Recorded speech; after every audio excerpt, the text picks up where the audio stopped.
Notre projet, il a beaucoup évolué ces dernières années. Donc, c'est vrai qu'auparavant, on avait surtout une clientèle locale qui nous connaissait, qui venait au magasin, qui nous rencontrait directement.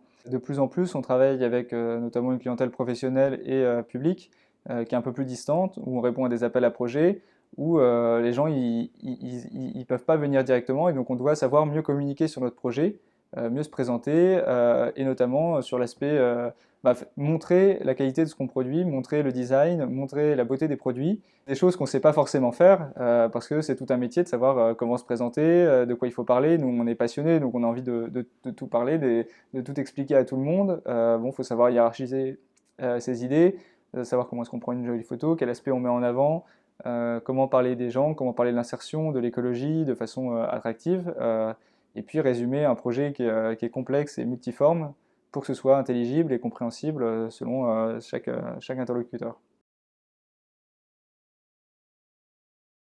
On mène une veille sur les appels à projets assez régulière. Et j'ai vu cet appel à projet, je me rappelle bien, je me suis dit, en fait, c'est exactement ça dont on a besoin. On venait de recruter en plus un alternant en marketing digital qui avait aussi besoin de pouvoir se nourrir de conseils de professionnels. Et donc là, je me suis dit, c'est ça qu'il faut. Donc j'ai répondu tout de suite. Je vous ai même appelé. Je me suis dit, franchement, c'est là dans l'épanouissement qu'on va avoir au sein de la production, il faut qu'on réussisse à bien en parler, que ce soit aussi une professionnalisation de la communication. Et donc le programme il était taillé pour nous. On a postulé pour réussir notre passage à l'échelle en termes de communication, c'est-à-dire avoir une communication qui est plus professionnelle et qui rende justice à la qualité du travail que mènent les menuisiers et les personnes en insertion tous les jours. Donc c'était vraiment ça l'idée, de passer à une communication qui était plus artisanale, associative, où les photos dépendaient un petit peu de la taille du service civique qui était chez nous, à quelque chose de plus pensé et de mener une vraie réflexion sur notre projet et sur là où on veut emmener nos parties prenantes. Ah bah j'ai eu le sourire toute la journée. C'était une très bonne nouvelle. Non, non, on était super contents. On s'est dit que vraiment ça allait nous apporter et ça a été le cas. Enfin, c'est sûr que là on le voit sur les différents ateliers, on a progressé dans tous nos champs.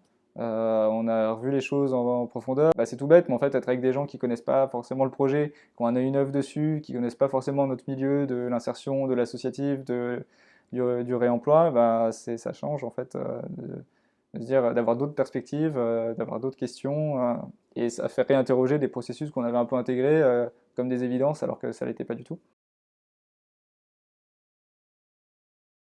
Je trouvais ça assez complet, j'aimais bien la progression en atelier par thématique. C'est vrai que dans tous les projets qui étaient accompagnés, on était chacun à des stades un peu différents, on avait des problématiques qui étaient différentes. Donc le fait de pouvoir balayer un peu tous les enjeux, c'était bien. Nous par exemple en termes de communication sur les réseaux sociaux, on avait mis en place certaines choses. Là, ça nous a permis de les compléter. Puis il y a d'autres domaines qu'on a vraiment réinterrogés du début à la fin. Et ça nous a bien aidé. J'ai bien aimé aussi le fait que entre chaque atelier, on ait des sessions un peu plus individuelles où on pouvait un peu parler des travaux pratiques, confronter ce qu'on avait fait pour affiner encore ce qu'on faisait. Et puis les échanges avec notre enchanteur attitré, Thomas, que je salue fortement. C'était super chouette. On s'est pas senti seul. Ça a rempli les objectifs, ça a vraiment répondu à nos attentes dans la mesure où on était vraiment dans le flou. Moi, c'est intervenu peu après que je sois arrivé chez Sèvres et ça a permis vraiment de nous focaliser sur les points essentiels, de dégager une stratégie de communication, ce qu'on n'avait pas avant, de savoir concentrer nos efforts parce qu'on n'a pas non plus des ressources infinies à consacrer à la communication. Donc, partant de ces ressources-là, savoir comment les orienter pour être le plus efficace possible. Aujourd'hui, on a mis en place quelque chose d'assez solide qui va perdurer dans le temps et ça, c'est super. C'était le côté humain, chaleureux. Malheureusement, c'était en distanciel, mais malgré tout, on voyait quand même les gens. Enfin, j'ai l'impression que les gens étaient contents d'être là. Nous, notre petit groupe, on était contents de se retrouver aussi. Et vraiment, je trouve la volonté de bien comprendre ce qu'on faisait, de bien comprendre notre métier, nos problématiques, et de nous accompagner, de nous pousser. Donc ça, c'était super chouette de rencontrer tous les enchanteurs. Ouais, je pense que c'est l'aspect humain qui m'a le plus plu. Je pense que malheureusement, le distanciel, hein, c'est le Zoom. Ça, personne n'y peut grand-chose. Donc, je souhaite que s'il y a d'autres éditions où vous puissiez les faire en présentiel, ce serait parfait. Mais en dehors de ça, non, non, c'était très bien. On a vraiment une vision de nos différents canaux de communication où on sait ce qu'on veut dire, on sait à peu près comment le dire et on sait à quelle fréquence. Et ça a changé. Auparavant, c'était vraiment selon l'occasion. Est-ce qu'on a quelque chose à dire? Non, bon, on n'en parle pas.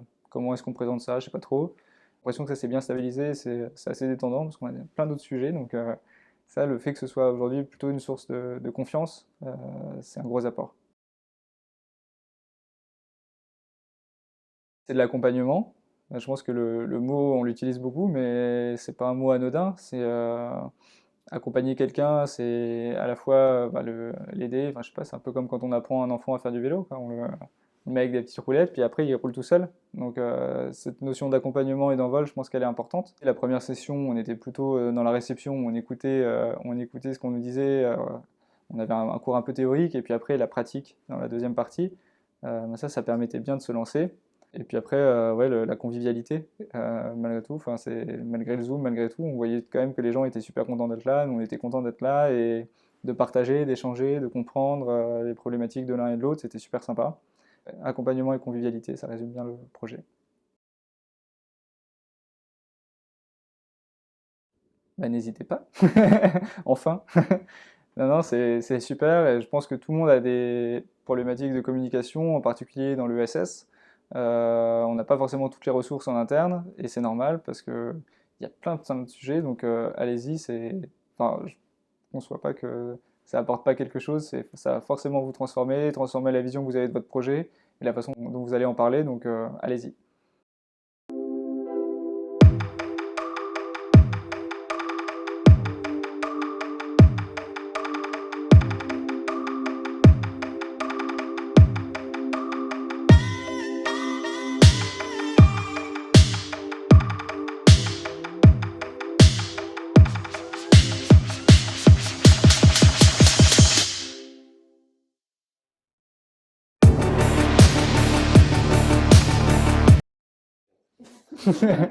Merci à mes parents.